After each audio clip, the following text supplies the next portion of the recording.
Good afternoon, Mr. Lasota. This is Bree. I am Judge Blanchard's courtroom assistant. Can you hear me okay?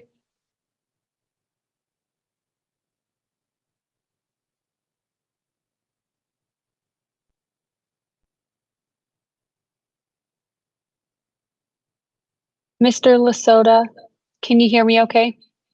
Sorry, my microphone was muted. I can. Can you hear me? I can, thank you. And are you expecting Mr. Zazueta to appear today as well?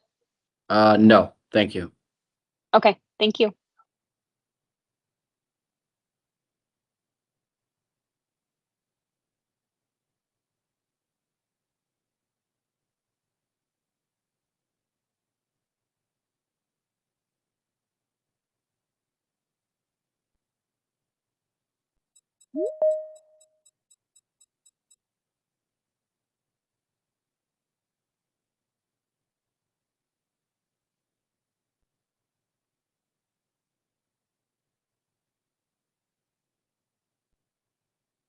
Good afternoon, this is Bree. I am Judge Blanchard's courtroom assistant. I just admitted Mr. Morris into the meeting.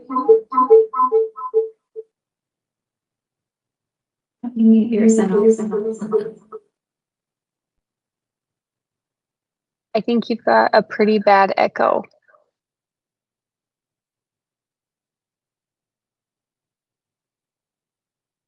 Hi there, Diego Morris is a summer associate in our law firm, so hopefully we've addressed the echo problem, but he'll just be observing today. Perfect, thank you. Thank you.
All right, good afternoon. I'm John Blanchard. We are on the record in CV 2026-029804. And Cash and Bunch versus Jarrett Malpin Jr. I'm having some bandwidth problem apparently, or maybe just my laptop. It's been giving me fits all day. But hopefully you can hear me and maybe even see me. If you can, counsel, would you make appearances for the record? Good afternoon, Your Honor. Timothy Lasota on behalf of the plaintiff. Thank you. Good afternoon, Lindley Wilson representing Jarrett Maupin. Diego Morris is one of our summer associates, and he's also just observing today. All right, very good. We're here on oral arguments on the challenge I've read the parties' filings, so I'm interested in hear what you all have to say. Mr. Lasota. Well, let me back up. Yeah, this is a motion to dismiss, but I would like to start with Mr. Lasota, as he is the challenger with the burden here. But this have a different view.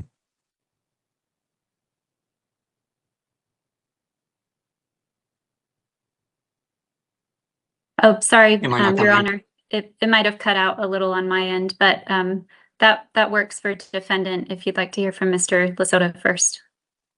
Okay, very good. I just want to acknowledge that this is also a motion to dismiss, but I'm treating it as a normal challenge, and so I'll hear from Mr. Lasota. Well, thank you, Your Honor. And so essentially, I think there's broad agreement on the basic facts. The real question is whether Mr. Maupin or Reverend Maupin has been restored to civil rights. And to have that happen, we have to have an automatic restoration, or we have to have a judicial determination. And here we don't have either. I think that if if Maupin were to try to seek to be restored, I think the statute that applies to him today is 13-907, and under subsection B, that's where he falls, and he has to apply to the court.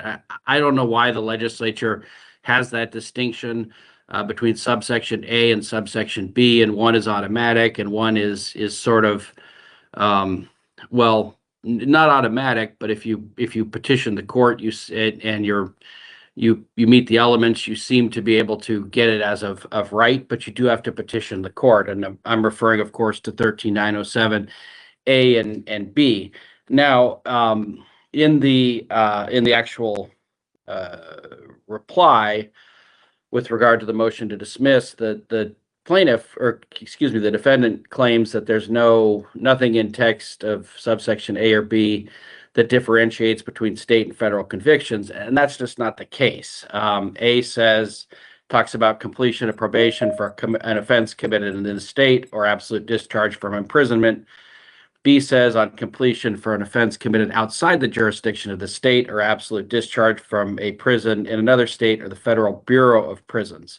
So I don't think there's any question there that Reverend Maupin had to apply, and he didn't.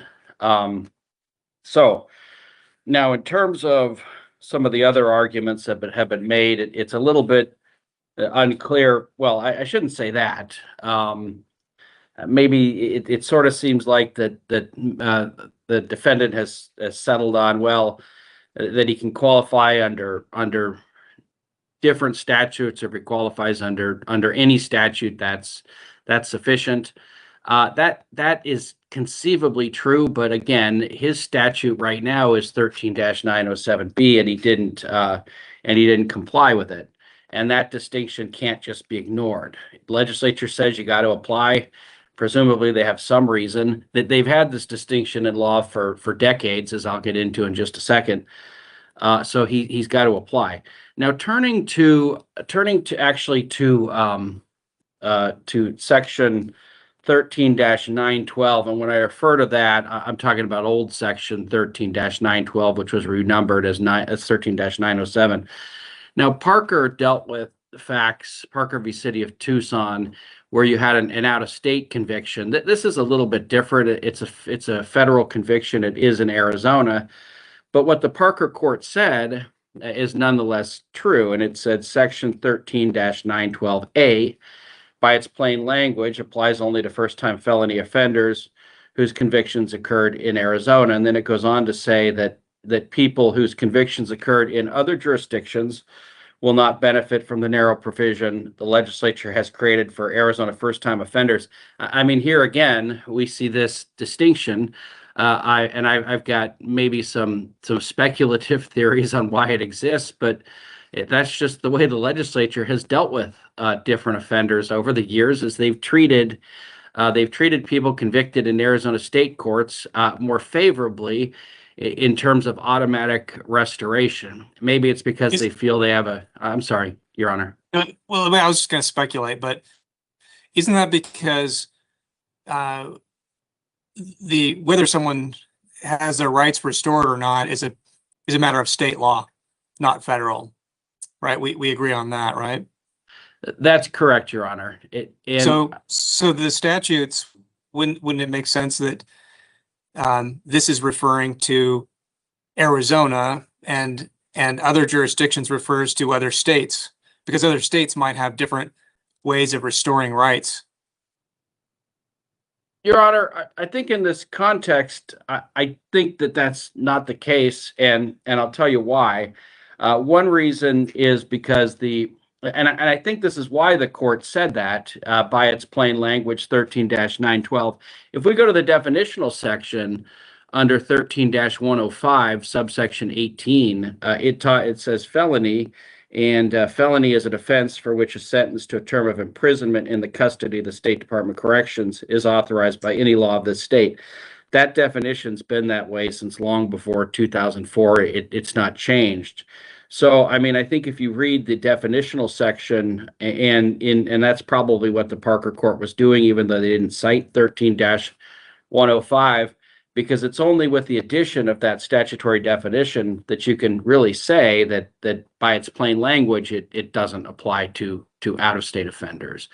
With that definition of felony, that's clearly the case. Without it, if you just look at 13-912A, it does not it doesn't say anything about it. But the reference to felony is what precludes federal and out-of-state felons. The other important distinction, or the other important reason, is if we look at 13-912, and the defendant quoted this section, old section 912 in its entirety on page 3 at the bottom, and actually the critical part is at the top of page 4. So you get subsection A, which we've just talked about, of 13-912, and then you get to subsection B.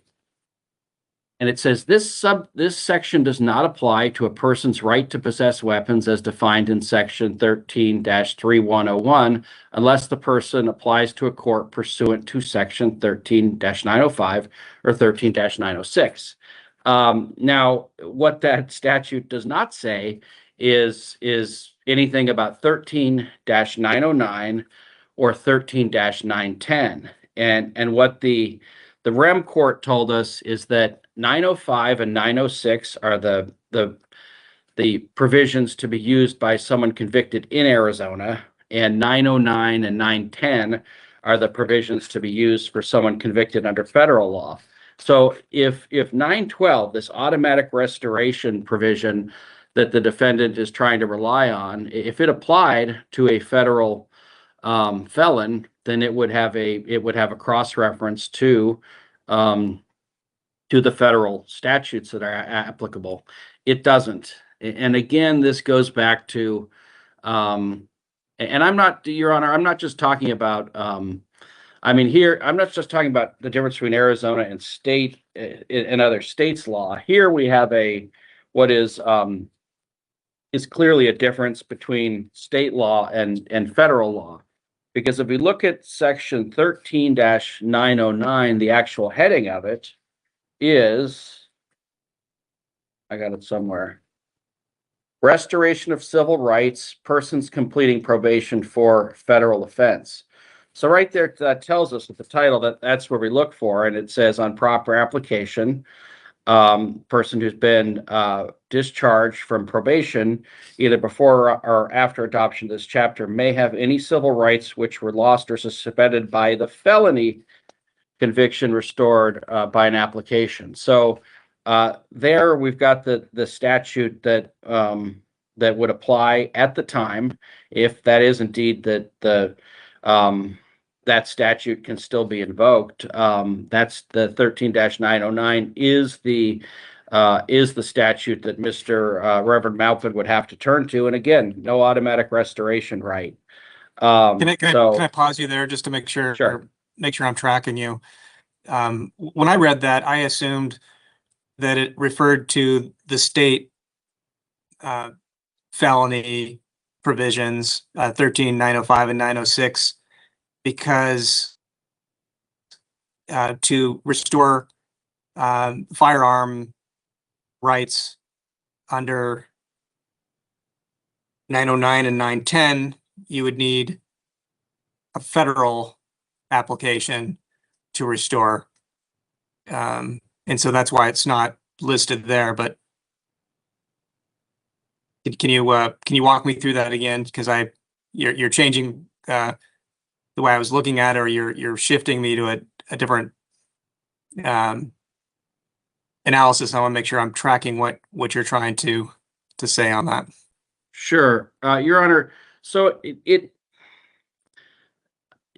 the state process is well, 13-905 and 906 are obviously the ones for state offenders. 909 and 910 are the ones for federal offenders. But regardless of where the conviction occurred, one still has to turn to federal law state law for restoration of civil rights, with the exception of the firearm right. And I'll get to this in just a second, which it basically neither state nor federal court can really do anything to restore the right to possess a firearm, at least if that right is to be understood that the one has the right to not be prosecuted by federal authorities. So neither court can really actually reestablish that right. So this subsection, maybe turns into a little bit of a nullity for that purpose, but not for the purposes that it directs everyone back to. It directs those who are eligible back to 13-905 or 13-906. It's the same. The state court is the one that restores the rights, but under case law, state restoration of civil rights does not remove the prohibited possessor statute under federal law. But regardless, I think the point remains that if this statute applied to federal offenders, then this subsection would basically would invoke 909, 13-909 and 910. As it is, it doesn't, and Parker found it didn't apply either. And I think by its plain language, is federal offenders look to 13-909 and 910, and whereas state offenders are 905 and 906. And once again, this is a longstanding theme in Arizona civil rights restoration law, that federal offenders are simply not treated as well as state offenders, and that is true to this day. I think that's not really arguable, because the federal offender has to apply, and the same state offender, exact same facts, does not. Now, and also I obviously quoted Rem just for kind of the discussion. Obviously, defendant pointed out that Rem's an unreported case, and it is, but it does say that we've got these federal felony equivalents that need to be invoked, and the absence of those in 13-912, I think, is telling, along with the statutory definition of felony, and also Parker v. City of Tucson. Now turning now to the issue of civil rights, Parker v. City of Tucson, a lot of people think it was wrongly decided, but those people aren't the Court of Appeals, and the Court of Appeals obviously decided that if one is not restored to full civil rights, then it just does not meet the qualified elector provision. Now, the one thing I'll point out, and I know that there's the paradox was sort of pointed out by the people who lost the City of Tucson case, and the court rebuffed it, said, well, look, civil rights are all the civil rights, not just voting rights or right to run for office. One thing I didn't mention in my papers is that the REM case, the unreported case, kind of has an interesting discussion that's a little bit, that's somewhat relevant. And there, you know, the person, the offender goes to the court and says, restore my right to, you know, you've restored my right to my other rights, restore my firearm rights. And the court says, you know, look, you know, then U.S. Attorney's Office weighs in and says you can't, court, and court essentially agrees, I can't restore this right. This would still make you subject to prosecution under federal law. I can't restore it. So that sort of demonstrates the issue. Now, one other thing on Sanders. Sanders isn't. I know there was a notice of supplemental authority, but Sanders does not indicate it was a federal case at all.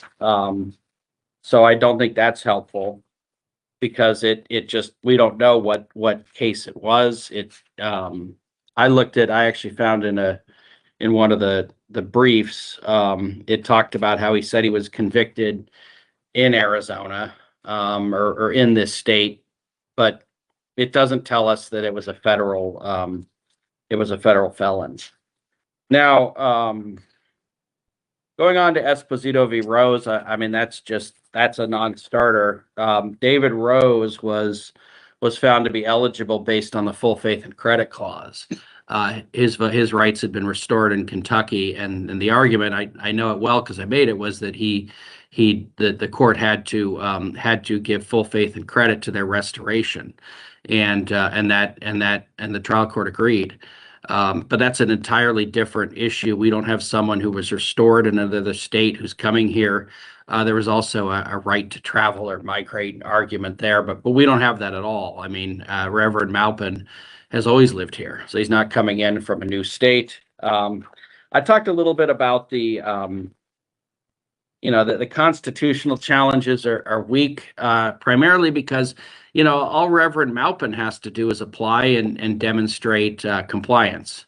So, which he is apparently able to do.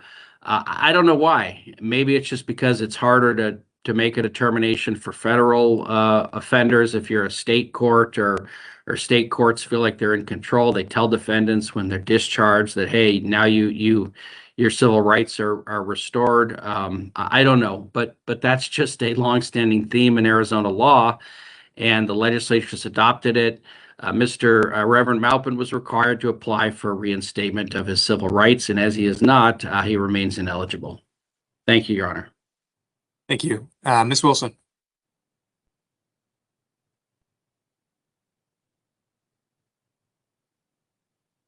Thank you, Your Honor. Can you hear me all right? I can, thank you. Well, thank you for hearing argument on our motion to dismiss. The complaint does fail as a matter of law because all of the record, all of the documents that we've provided confirm that Mr. Maupin is a qualified elector. As we've argued in the motion to dismiss and the reply, his civil rights have been restored by operation of Arizona law, and he's entitled to the presumption of eligibility. I'll begin with which statute to apply. We have urged the court to apply the law that existed at the time of both his offense and when his probation was complete and when he paid his restitution in full. And so that was ARS 13912. And he's satisfied all statutory conditions for automatic restoration of his civil rights for first-time offenders. The plaintiff's primary argument boils down to an argument that Mr. Maupin's rights remain suspended simply because he did not file a ministerial application under current law. And that gets us into 13907 and 908. I would like to direct the court to State v. Danner, which I think is the most helpful case on this point. That was a Court of Appeals opinion from last year where the defendant had appealed his conviction for possessing a firearm or a solicitation offense along those lines. And the Court of Appeals held that he was entitled, as a first-time offender who committed a non-dangerous and non-serious felony, which is what we have here, he was entitled to the benefit of the 2022 amendments that automatically restored his right to possess a firearm. And so Danner is important for a few reasons, because it confirms that the statute that plaintiffs are hanging their hat on under 907 and 908 is purely procedural.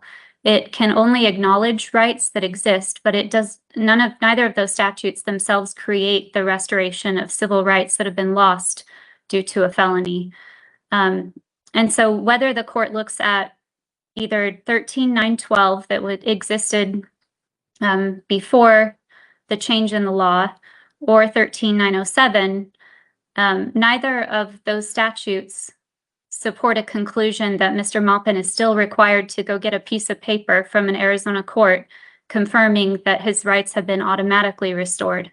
And so I'll start with the current law, which is 13-907. And subsection A says that it applies automatically if you complete probation for an offense committed in this state. And so when plaintiffs seem to argue for an interpretation that would require the statute to say a felony offense where the conviction occurred in an Arizona court, but Exhibit A plainly shows that the offense was committed in this state. And this all makes perfect sense, because there is no process under federal law, short of a pardon application, I believe, to restore civil rights. That is a process that's determined by reference to state law, which is why the notice of discharge and all of the probation documents that Mr. Maupin received also cited state law 13-912. And so whether the court looks at existing law 907A or 912, it's clear that Mr. Maupin's rights were automatically restored, and he did not need to file a pro forma application to acknowledge those rights that existed. And so another case that we do think Sanders is relevant, there's nothing in the Sanders opinion from 2018 that suggests that there's a difference between a felony conviction or a state conviction. There, the eligibility of a juror was called into question, and the Arizona Supreme Court plainly said, for first-time felony offenders, most civil rights, including the right to serve as a juror, are automatically restored upon discharge from probation or imprisonment and payment of any fines or restitution. And in Sanders, the juror had actually submitted an application during trial to, again, formally recognize the rights that had already been restored to him. And so the court notes that in its opinion, and still upholds the juror's eligibility because he was another first-time offender.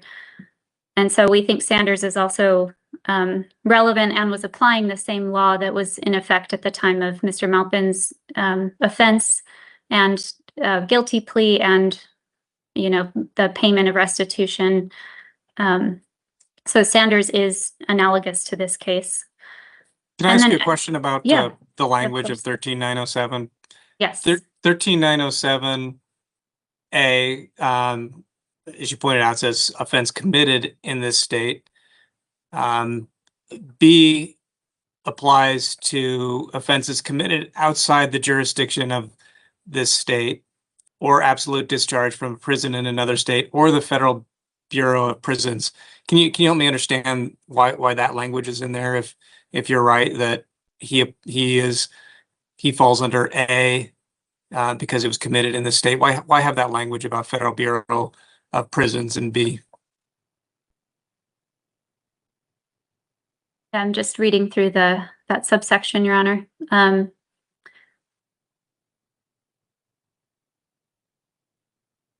I view subsection B as applying to out-of-state convictions, because those would be offenses committed outside the jurisdiction of this state. And then where it says, or absolute discharge from prison in another state or the Federal Bureau of Prisons, I think that is referring to out-of-state federal convictions that were committed in other states.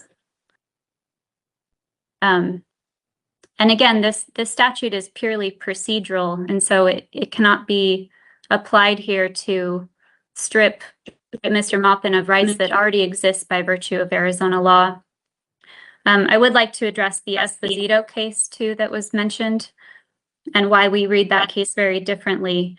That was cited in our reply, and there the challenger argued that a candidate who is a convicted felon in Kentucky and who was restored to civil rights automatically in Kentucky was nonetheless not a qualified elector because he did not file an action under 13908 to have his civil rights restored in Arizona. And so, yes, it involved a Kentucky conviction, maybe multiple convictions in that case, and I think the candidate had actually expunged his convictions in Kentucky. And so I acknowledge that that case involved the full faith and credit clause, but the Arizona Supreme Court, in rejecting that argument, did say that nothing in ARS 16101A5, which is the qualified elector statute, specifies that restored to civil rights requires an Arizona court order under 13908. And so that case is also very relevant to this challenge, and we think that case alone disposes of their argument that Mr. Maupin's rights were not automatically restored by operation of law, just like the juror in Sanders. And then combined with Danner, the court really doesn't need to reach the question of whether he also has to demonstrate that his firearm right was restored, because he's entitled to the exception in Danner, where he's a first-time offender, his offense is not serious or dangerous, and just like the defendant in Danner, he is entitled to these 2022 amendments that occurred in the law to basically broaden the right to possess a firearm for first-time felony offenders in his position. And so just like the defendant in that case, Mr. Maupin's civil right to possess a firearm has been restored automatically on the effective date of that legislation, which was September 24th, 2022. I'd also like to just quickly talk about the two cases that plaintiffs heavily rely on, which is Rem and Parker. Starting with Rem, that as was acknowledged, it's an unpublished case, and it also has very limited relevance because it only addressed the firearm rights. The decision itself makes clear that the defendant's civil rights were restored by a judge, and perhaps that defendant filed an application when one isn't legally necessary, because some defendants may wish to file an application anyway to have a judge formally recognize their rights that exist under Arizona law. But the critical import here is that in Rem, the entire appeal was about firearm rights. So to the extent that there's some language in that decision, characterizing 13909 and 910 as the appropriate vehicle to pursue restoration of the firearm right for federal convictions, that has no relevance here when we're talking about the civil rights that have been restored. And, Rem also predates Danner, which we've talked about, and goes against the Arizona Supreme Court's opinion in Esposito in a very similar candidate eligibility challenge from just earlier this year. And then with regard to Parker, the argument in that case was that the only civil right that mattered was the right to vote for purposes of restoration of civil rights, to show that the paid circulators were qualified electors. And so that's the argument that the Court of Appeals rejected, because obviously our statutes say civil rights plural. And so the Court of Appeals did say, well, you have to show that all of your civil rights have been restored. And we believe those mean civic participation rights and does not include the firearm right, for all of the reasons that we've laid out in the motion to dismiss and the reply. But again, Parker expressly included the footnote stating it was not reaching the question of whether a firearm right also has to be restored for qualified elector purposes. And additionally, the paid circulators in Parker had multiple felony convictions. So again, Parker does not address Mr. Maupin's circumstances where he's a first-time offender, his offense is non-serious and non-dangerous. It was clearly committed in Arizona, so even under current law, subsection A applies, and his rights were restored by operation of law. And then, finally, we have made arguments about how the plaintiff's interpretation would lead to absurd results. I still don't know if plaintiffs are advocating for a rule that if a federal offender cannot show that his federal right to possess a firearm has been restored, that any candidate in Arizona or voter is not eligible to vote or run for public office. I'm not sure if they're arguing for a rule that far, but whether they're arguing that the firearm right has to be restored as a matter of state law or federal law, no court in Arizona has ever held that. And we think the weight of authority is on our side to support the presumption of eligibility, and that plaintiffs have not defeated that by clear and convincing evidence. So I'd be happy to address any other questions the court may have, but I think that sums up the main points of our motion to dismiss. Thank you. I'd like your take on the argument that you heard Mr. Lasota make that 13912B lists the Arizona 905 and 906, but does not include on the firearm issue. It does not include 909 and 910, the federal language of that scheme. He argues, you heard, that if 912 was to apply to federal felonies, wouldn't that statute also include 909 and 910? And you're referring to 909 and 910 as they existed in 2014 or before the amendments? Right. Yeah, this is the old 13912B discussing firearms, firearm restoration, and it lists the state language, the state statute provisions for that 905 and 906 for convictions of more than one conviction, but not 909 and 910. I think I have several responses to that, Your Honor. I think the first is that the only case that supports this idea that those two statutes are applicable to federal convictions and 905 and 906 is appropriate for state convictions is this REM case, which again only discussed the firearm right.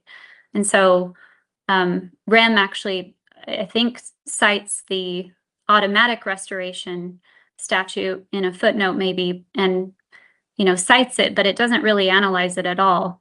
And so to the extent there's this language in REM characterizing 909 and 910 as federal court equivalents, they simply don't apply to Mr. Maupin because he was entitled to the automatic restoration of his civil rights once he completed probation and paid restitution. And so I don't think 909 or 910 even applies to this case. And even assuming I'm wrong, I think when you reread Danner from last year, which says that current law is all of these procedural mechanisms for acknowledging civil rights are just that. They're just procedural forms, but those statutes, the Court of Appeals has made very clear that those statutes don't themselves restore civil rights. So even if they're correct about 909 and 910, they're just not applicable to Mr. Maupin's case, especially after the Danner decision. So thank you.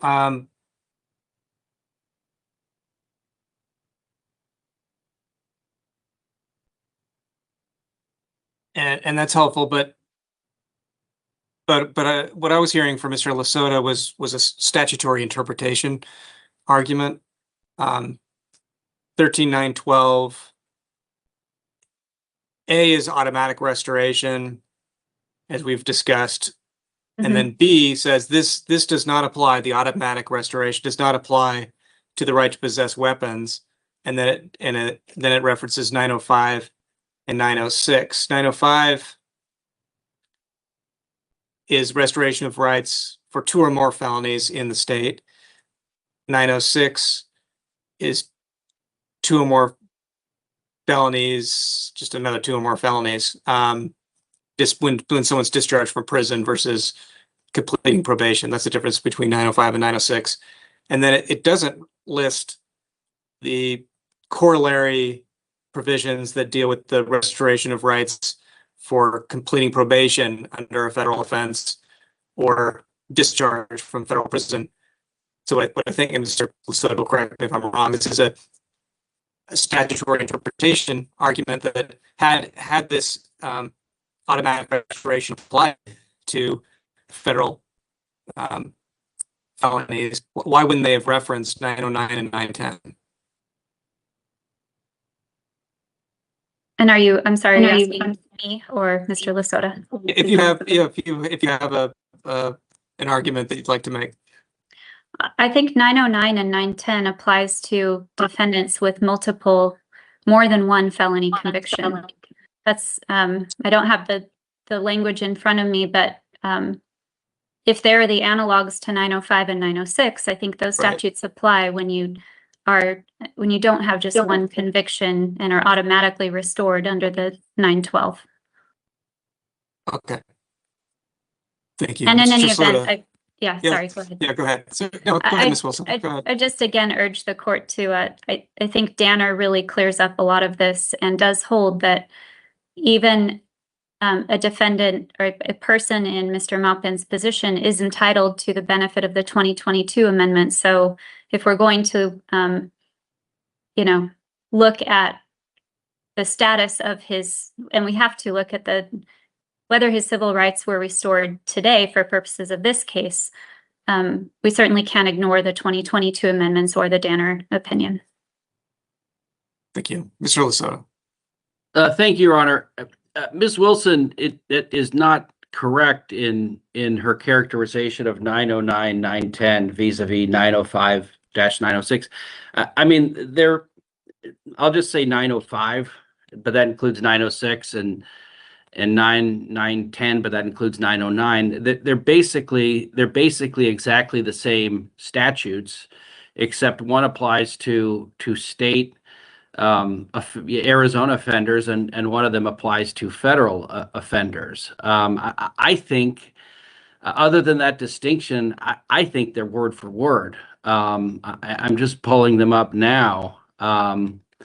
But it's not that the 905, 906 applies to one felony, and 909, 910 applies to two. It's one of them is specific to, and it makes clear is specific to state, or excuse me, two of them, 905 and 906. The others are substantively identical, I believe, 909 and 910, and apply to federal offenders.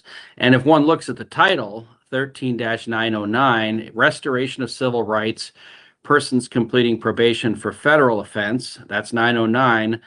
905 is Restoration of Civil Rights, Persons Completing Probation. 910 is Applications by Persons Discharged from Federal Prison. 906 is Applications by Persons Discharged from Prison. And I think the statutory language from then tracks that they're just, as the REM court said, one applies to state and one applies to federal. But they apply, and you got to follow those provisions. The other thing, that Ms. Wilson also suggested that, well, we're really under 905 and 906. I mean, that's sort of the same surplusage problem that this court identified when the court asked, well, if 907A is really the statute that applies here, then why would the legislature just write 907B? And there is no satisfying answer to that. The Ms. Wilson's argument on this point and on the 907A versus B point basically turns 907B into surplusage. The other thing mentioned was, well, where he's entitled to the benefits of the 2022 amendments, and I would say this, that if rights have been restored, that the 22 amendments aren't going to take them away, and we're not going to say for someone who has the rights, well, now you got to go apply. That's not what I'm suggesting at all. I don't think he ever had them restored. So I think he falls into, I think he can avail himself of the 2022 amendments, But I think he actually has to file an application under 907B, and that's just a requirement. Again, we can question why there's this distinction. I've not really come up with a great reason, but that's not my job. That's the legislature's job to pass the statutes, and they've got some reason apparently, because they've long had this sort of distinction and frankly this more favorable treatment of Arizona state convictees, as the Parker court itself noted. Just a couple other things to clean up. I mean, that David Rose actually had, they were a long time ago, but they were multiple convictions. So he wouldn't, if they had occurred in Arizona, he would not, he would not be in the automatic restoration. That again that case has got nothing to do with our facts. The one other thing about REM that I'll point out is that the court noted that even though according to Ms. Wilson, he shouldn't have had to file an application, he actually, REM was a federal convict and he did file an application. Non-violent offender, first offense. The REM court makes that clear. Federal offense. A misapprehension of a felony. I meant to look it up. Don't know what it means, but it's a felony first offense, but non-dangerous and only first offense. And he files the application. They don't say anything that well, why in the world did he do that?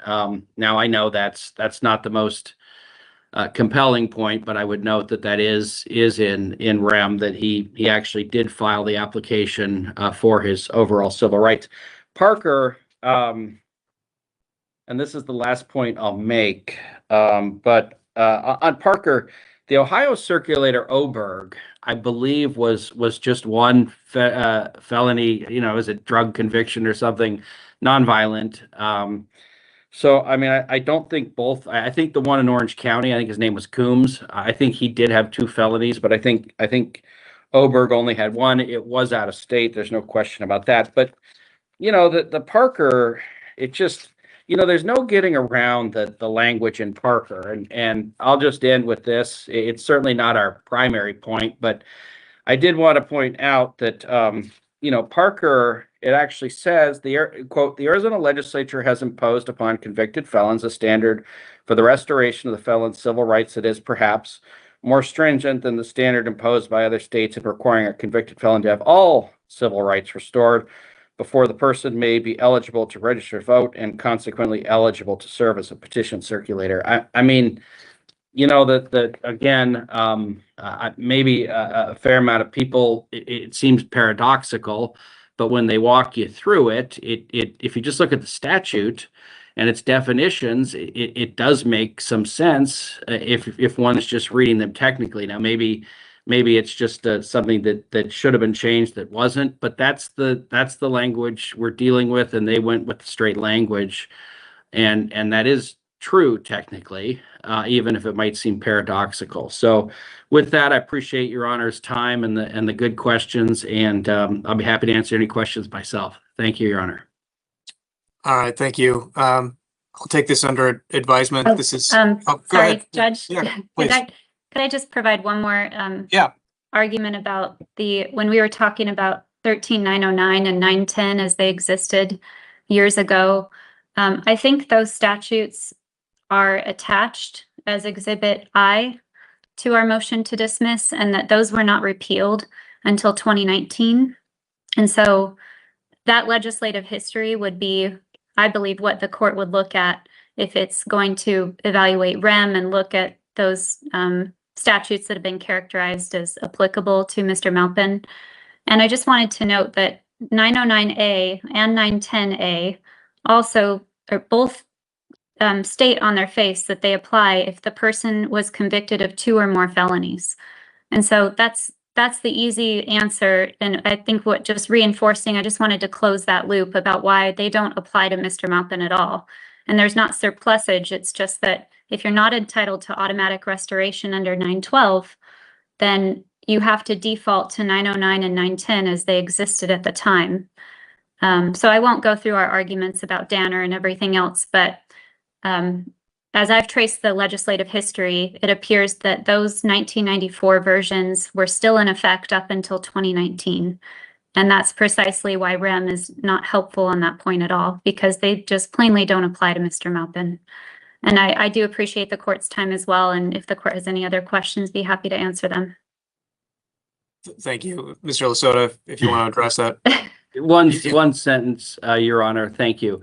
One of those 909 applies to 2 convictions, and the other one applies to either one or discharge or probate. You know, that it's the other one. So one is 2 convictions, and the other is fewer than 2 convictions, is what I would say. Thank you, Your Honor.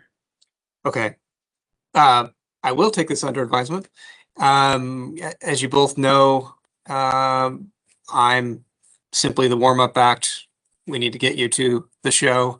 I will work expeditiously to get the ruling out so that you can do that, and we can get some guidance on this. This is to everyone on this call, except for perhaps Reverend Maupin. This is an interesting legal issue, and I'm sure the Supreme Court will give some healthy guidance on this, no matter what. Thank you for your time and for your excellent briefing and argument. Good luck. Take care. We're adjourned. Thank you, Your Honor.